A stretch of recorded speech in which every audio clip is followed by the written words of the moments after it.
الحمدللہ رب العالمین والصلاة والسلام علی خاتم النبیین اما بعد فاعوذ باللہ من الشیطان الرجیم بسم اللہ الرحمن الرحیم یوصیکم اللہ فی اولادکم صدق اللہ العظیم رب اشرح لی صدری ویسر لی امری واحلل عقدۃ من لسانی یفقهوا قولی اللہم ارنا الحق حقا وارزقنا اتباعہ وارنا الباطل باطلا وارزقنا اجتنابہ اما بعد۔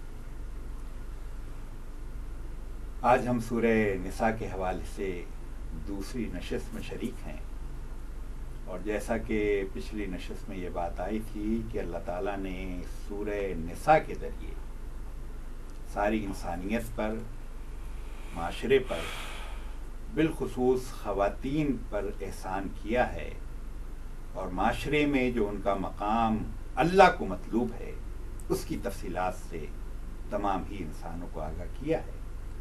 پچھلی نشست میں ہم نے پہلے رکوع کا مطالعہ کیا تھا، اور اس مطالعے کا مقصد کوئی تفسیری نکات تلاش کرنا نہیں ہے، بلکہ اس مطالعے کا مقصد یہ ہے کہ عام معاشرے میں جو لوگ قرآن کو سمجھنا چاہتے ہیں ان تک یہ پیغام پہنچایا جائے کہ عام انسانوں کے لیے، مرد و خواتین کے لیے اللہ تعالیٰ پیغام کیا دے رہا ہے، کس طرح کے انسان اللہ تعالیٰ کو گویا مطلوب ہے۔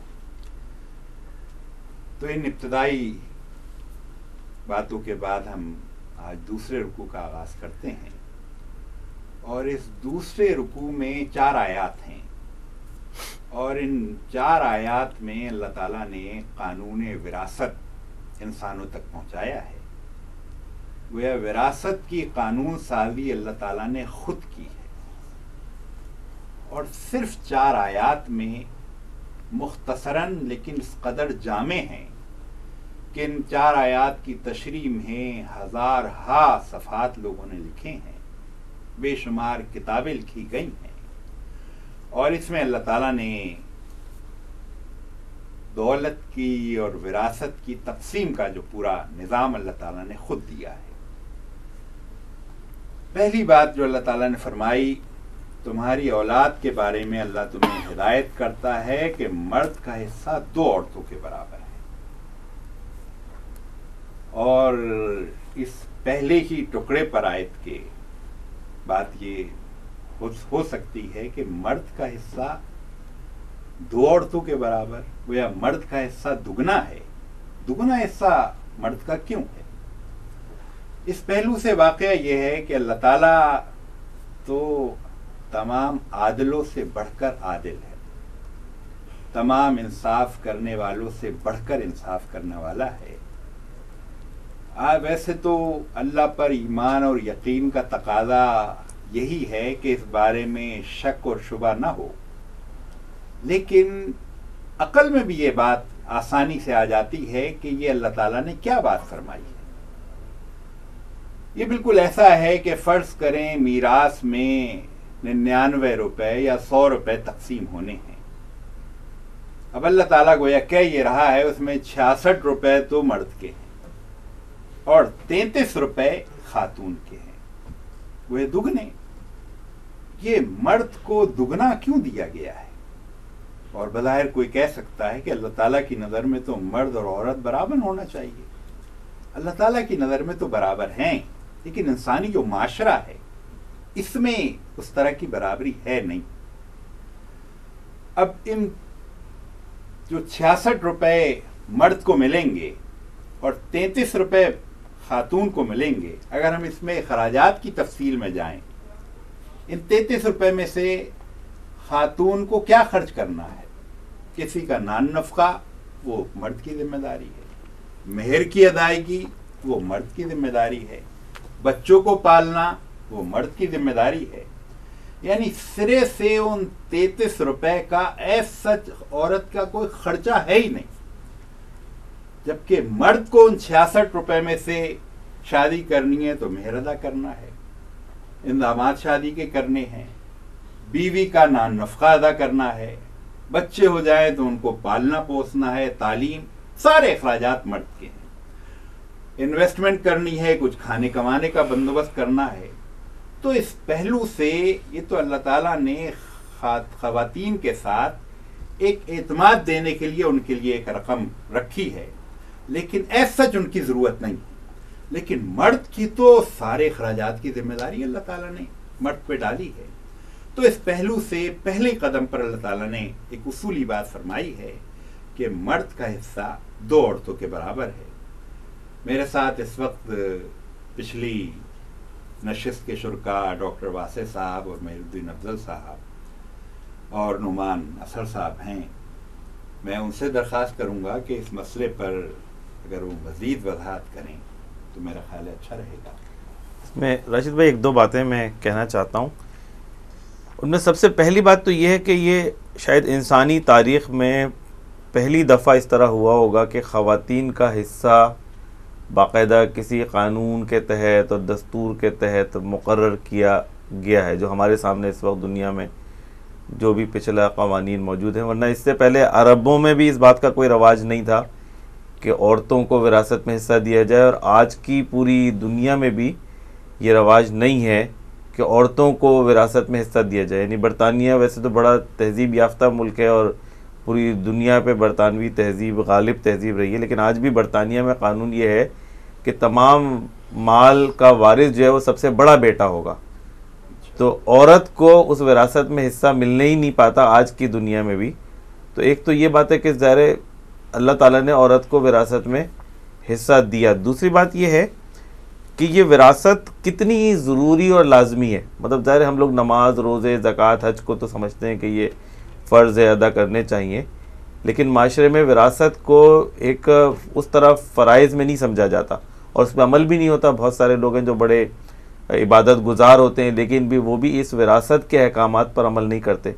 تو یہ وراثت کے احکامات پہ عمل کرنا یہ فرائض کے دائرے میں آتا ہے یا نفلی ہے کہ کریں تو اچھی بات ہے، زیادہ ثواب ملے گا، نہیں کریں تو جو ہے وہ کم ثواب ملے گا، یا اگر نہیں کریں تو کیا اس کی حیثیت کیا ہے؟ اور ہمارے معاشرے میں بالخصوص دیہی علاقوں میں تو اس کا کوئی تصور ہی نہیں ہے کہ عورت کو حصہ دیا جائے وراثت کے اندر، اور شہری علاقوں میں بھی اس پہ کوئی عمل درآمد نہیں ہوتا. تو اس حوالے سے اسلام کی کیا پوزیشن ہے؟ ویسے اس کی اہمیت اور فرضیت یا جو بھی اس کا مقام ہے، اس کا اس رکوع کے آخر میں تذکرہ آ رہا ہے. جی مہر بھائی آپ کچھ اس پر. واسع بھائی نے جو بات کی فرض والی، تو اس کا نام ہی علم الفرائض ہے، اور حضور صلی اللہ علیہ وسلم نے فرمایا کہ اسے سیکھو، یہ آدھا علم ہے، اور اس کا علم حاصل کرنا فرض کفایہ ہے مسلمانوں پر. فرض کفایہ کا مطلب کیا ہے؟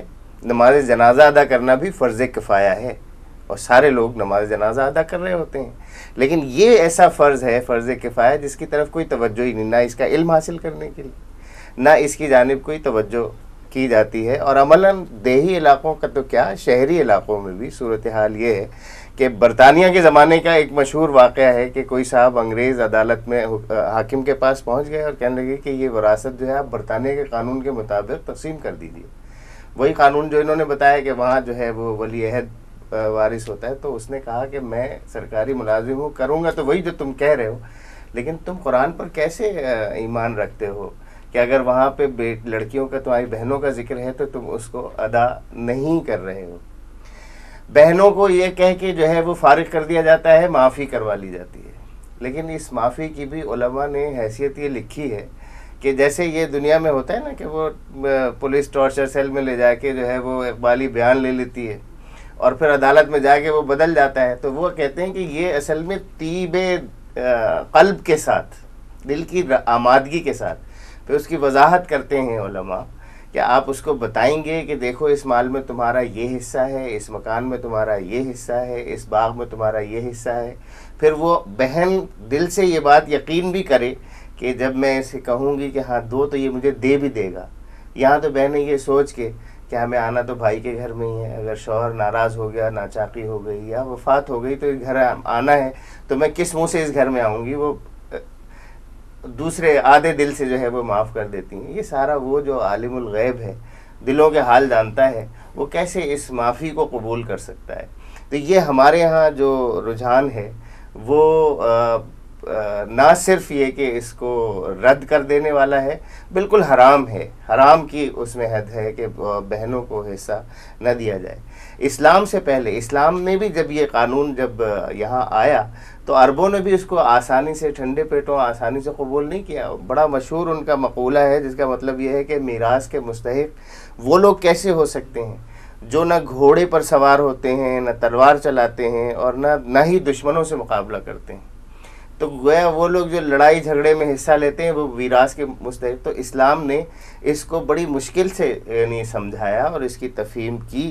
اور ایک اور مسئلہ ہمارے یہاں اس میں آتا ہے کہ وراثت کی تقسیم میں یہ خیال کیا جاتا ہے کہ جو نفع سے جو زیادہ فائدہ پہنچانے والا ہو، یہ رجحان بھی ہے کہ آخری دنوں میں کچھ زیادہ جو ہے وہ ان کی خدمت کر دی جس نے، وہ اس کو مل جائے. ان ساری چیزوں کی نفی اسلام کرتا ہے، لیکن بحیثیت مجموعی ہمارے ہاں عمل میں اس جانب بہت ہی کوتاہی ہمیں اپنے معاشرے میں بھی نظر آتی ہے آج کے، چاہے وہ شہری معاشرہ ہو یا دیہی معاشرہ ہو، دونوں برابر ہیں. یعنی اس میں دو چیزیں، ایک تو یہ کہ یہ سیکھنا فرض کفایہ، یعنی معاشرے کا ایک حصے کو ضرور سیکھنا چاہیے اس چیز کا. دوسری بات یہ کہ اللہ تعالیٰ نے صرف گھوڑے پر سوار ہونے والے اور تلوار چلانے والے ہی کا کو وراثت میں حصہ نہیں رکھا، بلکہ جس نے پال پوس کر اس قابل بنایا کہ مرد گھوڑے پر سوار ہو سکے اور تلوار چلا سکے، اس خاتون کا بھی جو تربیتی ایک مؤثر ادارہ ہے اس کا بھی حصہ اللہ تعالیٰ نے رکھا. جی نعمان بھائی، ایک چیز جو جس کا آپ نے بھی ذکر کیا تھا راشد بھائی، وہ یہ کہ مغرب میں خاص طور پہ اور اورینٹلسٹ جب اپنی باتیں لکھتے ہیں تو وہ ان الفاظوں کو اٹھا کے یوں سمجھتے ہیں کہ جیسے اسلام نے مرد اور عورت یا بیٹا اور بیٹی کے درمیان تفریق کی ہے. لیکن جب اور غور سے دیکھا جائے ان 4 آیاتوں کو اور دوسرے احکامات کو جو شریعت میں، تو 4 ایسے مواقع بنتے ہیں جہاں مرد کو عورت سے زیادہ ملتے ہیں، لیکن اس کے بنسبت ہم دیکھتے ہیں کہ 10 ایسے کیسز ہیں جہاں عورت کو مرد سے زیادہ ملتے ہیں، اور پھر کچھ ایسے بھی حالات ہیں جہاں عورت کو ملتا ہے مرد کو نہیں ملتا، اور پھر کچھ ایسے باقی جو ہیں وہ ایسے ہیں جس میں مرد اور عورت برابر ہیں. اور یہ جو 2 آخری ہیں اس میں ہم دیکھتے ہیں کہ ان کی نشاندہی ہو جائے. ہاں، جیسے 1-2 جو بنتے ہیں، مثال کے طور پہ ایک عورت انتقال فرماتی ہے اور اس کے شوہر ہیں اور ماں باپ میں، تو 6 حصے میں سے شوہر کو 3 حصہ ملے گا، ماں کو 2 حصہ ملے گا، باپ کو 1 حصہ ملے گا. تو باپ کو ماں کے بنسبت ماں کو زیادہ مل رہا ہے، باپ کو 2 حصے ملتے ہیں، کم مل رہا ہے. اسی قسم سے ایک شخص کا انتقال ہوتا ہے، اس کی ماں ہیں، باپ ہیں، 2 بیٹیاں ہیں، تو اس میں پھر ہم دیکھتے ہیں کہ ماں کو 1 ملتا ہے، باپ کو 1 ملتا ہے، اور بیٹیوں کو 2 حصے ملتے ہیں. تو یہ کچھ ہو جاتے ہیں. بلکہ ایک کتاب میں پڑھ رہا تھا ایک مصری رائٹر کی، توفیق الرفاعی کی، وہ بڑا مزیدار واقعہ بیان کرتے ہیں کہ جی یونیورسٹی، امریکہ کی ایک بڑی مشہور یونیورسٹی تھی، وہاں ایک یہودی پروفیسر اور ایک مسلمان پروفیسر کے درمیان بحث چھڑ گئی قانون وراثت پر. تو مسلمان پروفیسر نے ان سے پوچھا کہ اچھا یہ بتاؤ، امریکی جو قانون ہے اس کے اندر کتنی کتابوں کے اندر یہ قانون جو ہے قید کیا گیا ہے، جو وراثت کا قانون ہے امریکہ کے اندر؟ تو جو یہودی پروفیسر تھا وہ کہتا ہے 8 والیوم کے اندر، یعنی 8 جلدوں کے اندر. تو جو مسلمان پروفیسر تھا اس نے کہا اچھا میں تمہیں قرآن کی 10 آیتیں دیتا ہوں جس کے اندر یہ سارے قوانین موجود ہیں. اور انہوں نے اس کو 10 دیے، اس نے 1-2 ہفتے اس کو اسٹڈی کیا، اور پھر واپس آ کے اس نے کہا کہ میں شہادت دیتا ہوں کہ یہ سچا دین ہے، اور اسلام قبول کر لیا. ہاں، یہ جو آپ نے کہا کہ خواتین جیسے مہر ہے وہ مرد کو تو نہیں ملتا، وہ عورت ہی کو ملتا ہے. جی، تو اس پہلو سے خواتین کو اللہ تعالیٰ نے کئی ایسی جگہ سے دیا ہے جہاں یعنی مرد کا حصہ نہیں لگتا، لیکن اس سب کے باوجود کہ عورت پر سرے سے معاش کی ذمہ داریاں موجود نہیں. اس مقام پر ہم ایک مختصر سا وقفہ کرتے ہیں اور وقفے کے بعد دوبارہ سے حاضر ہوتے ہیں.